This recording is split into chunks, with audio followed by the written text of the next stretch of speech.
Welcome to my prison, paid for 3 nights, used for 12 hours. Yes, this is the new way the Canadian government has discovered to finance huge American chain hotel on the back of Canadian citizens when they're returning home.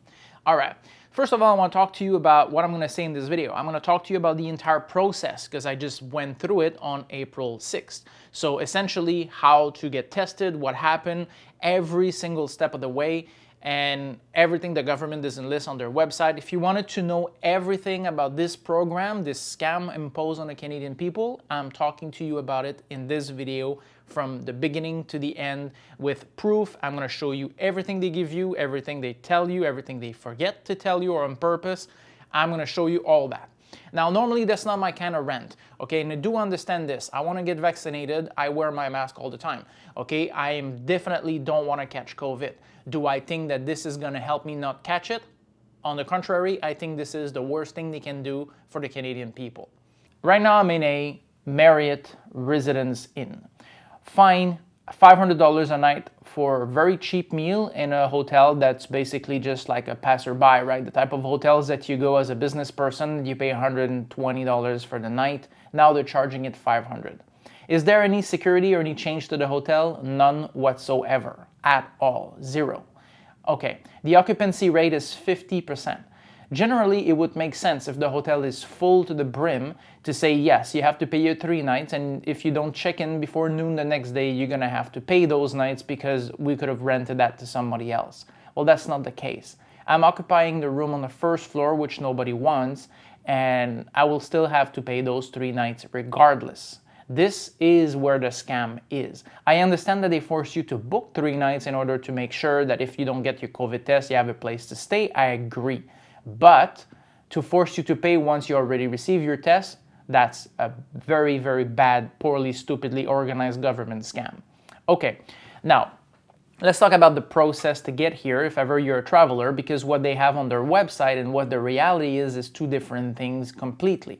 Now, I called the government hotline in order to be able to see if I could be exempt, and the woman told me in no uncertain terms that I was.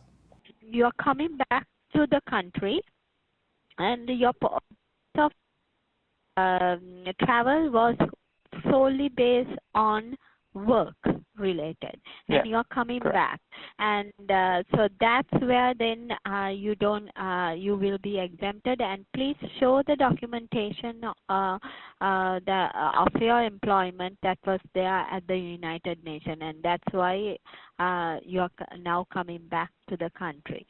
But have your quarantine plan ready to show where you will be able to quarantine, sir. Okay? Diplomats are exempted from forced tests. Diplomats are exempted. Okay, no problem. So that's fine. And we're not talking Canadian diplomats. We're talking UN diplomat applies as well, right? Because I'm not a diplomat for the Canadian government. I'm we're talking United Nations. That is to you. It doesn't say Canadian government itself, sir. It says diplomats. Oh, wait. I just heard something at the door. Give me a second. Hey. Breakfast. Let's pause this for a sec. Cold croissant, cold piece of bread. Very cold piece of bread. Cold orange juice. Good. Piece of cheese. Yogurt, cold bowl egg, star-bought in like some kind of container, cheap utensils, a mandarin. Okay, so much. This is $500 a day, right? Okay, so let's keep going. So let's talk about the process. First of all, when you want to travel to Canada, you're going to have to download the ArriveCan app. Once you downloaded it, you're going to fill the information. If you think you're exempt, you're going to click it. You're going to get a 6-digit code. And then after that, the custom officer will put the 3-digit code he has, whether or not you're accepted or not. And that is going to move you along the path toward your freedom. Now, This is going to happen later at the airport. Before you travel, you have to have a COVID negative test, and Canada requests the full-on PCR molecular test, which is taking about 2 days to do. So I went on the 4th of April and I got my result at night on the 5th. So that's fine, luckily for me, because I was flying on the 6th in the morning, okay? You have to have it 72 hours before before your arrival in Canada. So if your flight takes 12 hours with a layover, you have to be very careful. On the other end, if you take it too late, you may not get your result before you have to travel. So this is a little gymnastic you're gonna have to try to play with. I was a bit stressed out, but I still got it in time, lucky for me. So you land in Montreal. Nothing happened there, no type of security or anything. Everybody just rush in like everybody does, grab your carry-on, run all the way to the arrival hall. Now in the arrival hall, you have all those computers in Montreal, and they have them in Canada everywhere anyway. I'm gonna give you my experience in Montreal. I'm sure it's mirrored in Toronto and everywhere else. So you basically type this, type the screen, like, okay, here's my passport, my name, whatever, my information, and no, I don't have anything to declare, and no, I don't have any symptoms of COVID-19. That's the only thing that changed in the overall, is that you have a form for COVID. Then they're gonna give you a printout for customs. You're gonna go to the custom officer. Now, in my case, they look at the number on the app, they typed it in, and they didn't understand at all what the person in Ottawa was saying, and I was not exempt. So I had to come here. Okay, so what happened? Well, first of all, this is the one from Delta Airlines, and this is a little tag that the Canadian government placed on my passport saying, you cannot exit the airport because you're not exempt.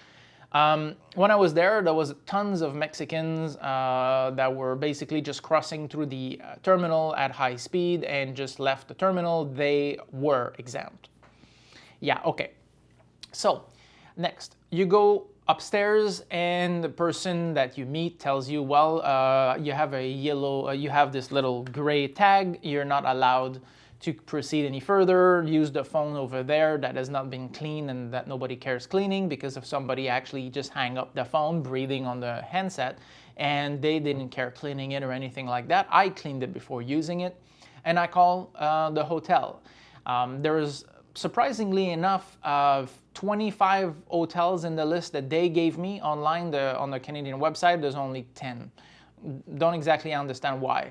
I didn't have that much time. I had already done my research before, so I already knew which hotel to call. So I called Marriott Residence Inn, and this is where I am right now. The idea is that the girl on the phone tells me, yes, no problem.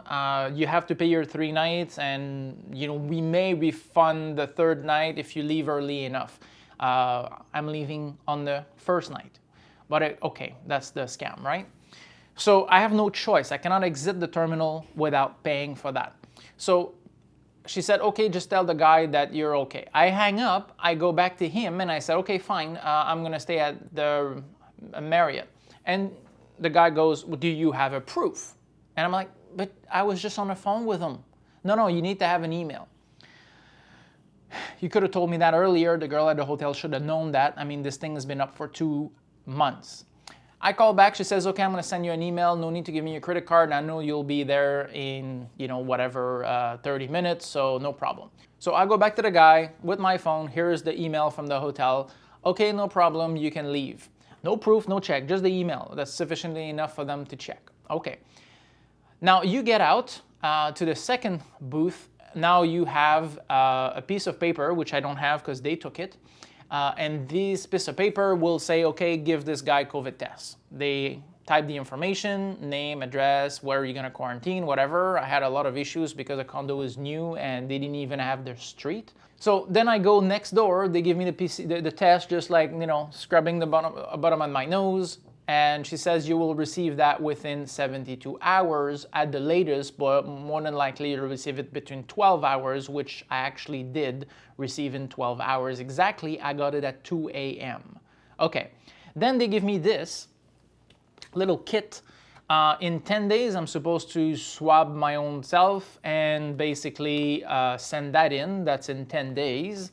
and they give me this piece of paper, which basically I have a password, which if you lose, you're in shit, apparently.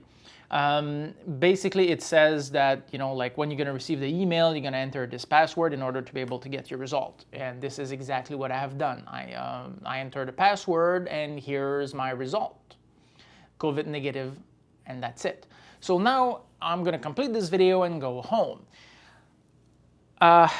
Okay.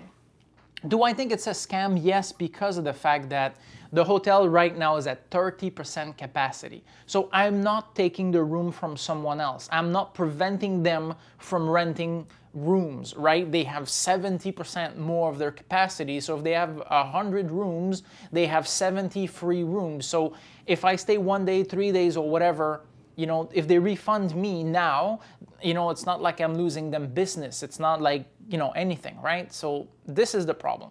When I arrive at the hotel, they give me a nice little envelope with all kinds of detail in French about COVID, which is fine. She knew I spoke French, so she didn't, I don't care about that. And a bunch of, what else is in there? A bunch of masks. Okay, so cool. Now I have more masks. $1,500, $1,500 for 3 masks. Okay. Imposing someone to stay in reserve and pay for 3 nights, and the person gets his test after 3 days, I agree. Okay, forcing somebody to pay for 3 nights when you know for a fact that, yes, you cannot kick the person out because the government doesn't allow you to until they get their negative test, I agree.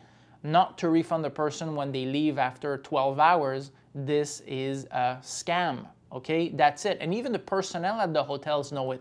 They're happy they're getting a job. They're happy that they're making money with it. So this is it. So now you know exactly how. I'm going to list that also in the description below, step by step. But this is how you enter Canada using this hotel issue, scam, whatever. And if you think you're exempt, well, that's not your decision when you're going to come in. If you found somebody that was smart, understanding, you're going to be okay. If you found on somebody that doesn't understand what the hell you're talking about, doesn't know their jobs, then you will not. Also, the information is very loose. On one of those forms, it said, are you a nurse or an emergency first responder or a doctor?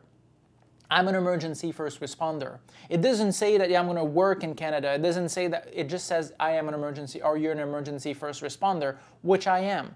Okay, are you a diplomat? Yes. It doesn't say are you a diplomat posted in Canada. It says are you a diplomat with a diplomatic immunity or card, anything proving that you have diplomatic immunity? Yes, I do. But still, that was not allowed. Hi guys, well, I came back home. I stayed home for 2 weeks, and I'm gonna talk to you about that in the next video because there's a lot to say. I didn't know the police is gonna come see me, so imagine that. So police came visit after a few days. They came twice because I forgot my cell phone once and I didn't go to the bathroom with it, so they couldn't reach me, and then whoops, that's it, police showed up. So anyways, I'll talk to you about that in the next video. In the meantime, stay safe.